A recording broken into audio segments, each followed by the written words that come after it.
જીવ તારે માથે આવે છે જમની ઝપટ. આ મહાપુરુષો આ જીવનો ચેતવ છે. જમની ઝપટ આવે છે કારણ કે આ ખોળિયું છે એ નાશવત છે. આજે છે કાલે નોય પણ હોય, પણ એની અંદર જે આ બોલે છે એ અવિનાશી છે. એનો નાશ થતો નથી. એની પારખ જે કરાવે છે, એનો અનુભવ જે કરાવે છે, એની અનુભૂતિ જે કરાવે છે, એનો જે સાક્ષાત્કાર કરાવે છે એને હરિગુરુ સંત કીધા છે. અને એમાંના એક હરિગુરુ સંત જે હજારો માણસોનું કલ્યાણ કરવાની જેના હૃદયમાં ભાવના હતી, જે પોતે તન મન ધનથી ગુરુના આદેશથી, ગુરુ મંગલ સાહેબના આદેશથી જે લોક કલ્યાણનું કાર્ય કરતા હતા, એવા મનુબાપુ આજે આપણી વચ્ચે સદેહ નથી રહ્યા. વિદેહ તો કોઈ જગ્યા એવી નથી જ્યાં મનુબાપુનો અનુભવ ન થાય. દેહથી આપણાથી વયા ગયા છે. એ દેશની જે ખોટ પડી છે એ ખોટ આપણે ક્યારેય પૂરી કરી શકીએ એમ નથી. કારણ કે મારે તો ઘણા સમયથી એમની સાથે સંબંધો હતા. ખોડીદાસ બાપુ સાથે સંબંધો હતા, મગનદાસ બાપુ સાથે સંબંધો હતા.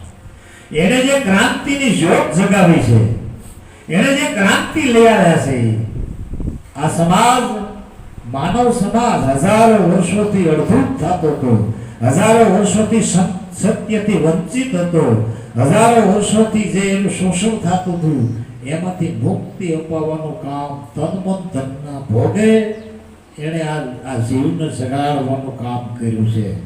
અને જીવને કીધું, જીવ તારી માથે આવે છે જમની ઝપટ, કહું છું તને કાનમાં, હવે છોડી દે તારો બધું કપટ. તારું જે કપટ છે, જે રમત છે, તારામાં જે અજ્ઞાનતા છે, એ બધું છોડી અને કોઈ હરિગુરુ સંતના ચરણે જા તો દયા કરી તને ગુરુ મહારાજ દેશે દાનમાં.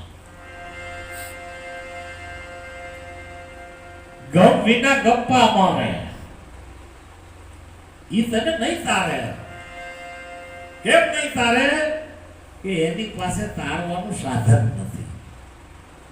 સંસારના પેલે પાર જવું હોય તો નાવની જરૂર પડે છે. એ નાવ છે એ સાધન છે. અને એ સાધન છે એ સામા કાંઠા સુધી જ કામ આવે છે. પછી કાંઠો આવે એટલે સાધન છૂટી જાય છે. સાધન છૂટી જાય છે. અને તારવાનું કામ સંતોએ કર્યું છે. સંતોએ. અને એવા સંતોના દર્શન ખાલી થયા હોય ને, ખાલી દર્શન તો એમ કહે છે કુળ 71 કુળમાં એની અસર થાય છે. એના ખાલી દર્શન થાય તો. હવે એ કેદીક જો આપણી માથે મેર કરી દીધી હોય અને એના ભીતરની અંદર જે ગુપ્ત ખજાનો પડ્યો છે, એના ભીતરમાં જે ગુપ્ત ખજાનો પડ્યો છે, એ જો આપણી આગળ ઠાલવી દીધો હોય તો ધન્ય બની જાય. આપણે એવી થઈ ઓળખાણ, અમને એવી થઈ ઓળખાણ. એવા પુરુષની અમને ઓળખાણ થઈ. કેવી રીતે થઈ? કે સત્સંગમાં જાતા, સત વચને રહેતા. સત્સંગમાં ક્યાં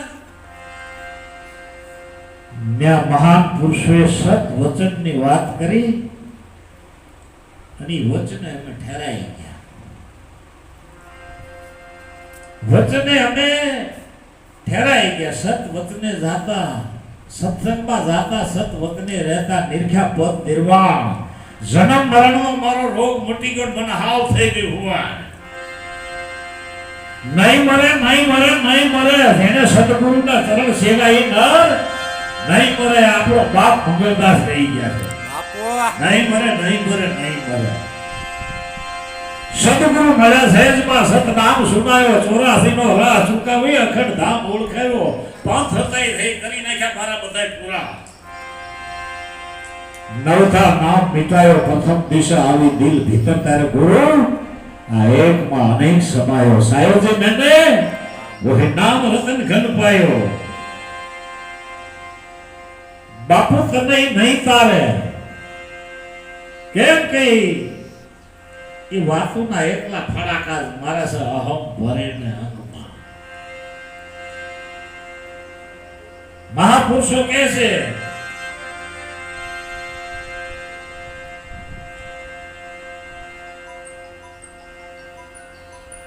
કે તું હરિગુરુ સંતના ચરણે આવી જા,